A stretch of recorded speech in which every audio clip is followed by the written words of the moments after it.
প্রত্যেকটা মেয়ের উচিত জীবনে একটু আধটু ইনকাম করা। সবাই হয়তো সরকারি চাকরি পায় না ঠিকই, কিন্তু এই পৃথিবীতে কাজের অভাব নেই। চেষ্টা করলে সবাই কোনো না কোনো একটা কাজ করে কিছু একটু আর্নিং করা যেতেই পারে, তাই না? সবসময় যদি ভাবো পায়ের ওপর পা তুলে শ্বশুর বাড়ির অন্ন ধ্বংস করবো, সেটাও তোমার ভাবনাটা সম্পূর্ণটাই ভুল। তার কারণ শ্বশুর বাড়ির ভাতটা হজম করাও এতটা সোজা নয়। যতদিন তুমি বাপের বাড়ি থাকবে ততদিন মা বাবা হয়তো তোমাকে দু চারটে কথা শোনাবে ঠিকই, কিন্তু কখনো চালের দামটা তোমার কানের কাছে এসে বলবে না। কখনো ওটা ইনকাম করার কষ্টটা তোমাকে এসে বলবে না। কিন্তু শ্বশুর বাড়ির ভাত হজম করতে গেলে তোমাকে জানতে হবে চালের দাম কত।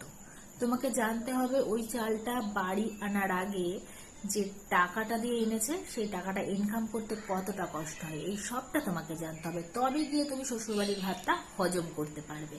আর তুমি যদি কিছু টাকা ইনকাম করো, তবে অন্তত তুমি তোমার পুরো লাইফটা চালিয়ে না নিতে পারো, একটু একটু শখটা পূরণ করতে পারবে। আর যদি না করতে পারো, তাহলে ওই হাত পেতে বরের কাছে বা শাশুড়ি মায়ের কাছে টাকাটা চাইতে হবে। আর ওই হাত পেতে চাওয়া মানে সেটা ভিক্ষা হয়ে দাঁড়ায়, তাই না? তাই ভিক্ষা চাওয়ার দরকার নেই। নিজের পায়ে দাঁড়াও, যেভাবে পারো যেটুকু পারো নিজের জন্য ইনকাম করার চেষ্টা করো। এতে হয়তো তোমার কষ্ট হবে ঠিকই, কিন্তু সম্মানটা কিন্তু ডুববে না, তুমি কিন্তু ছোট হবে না।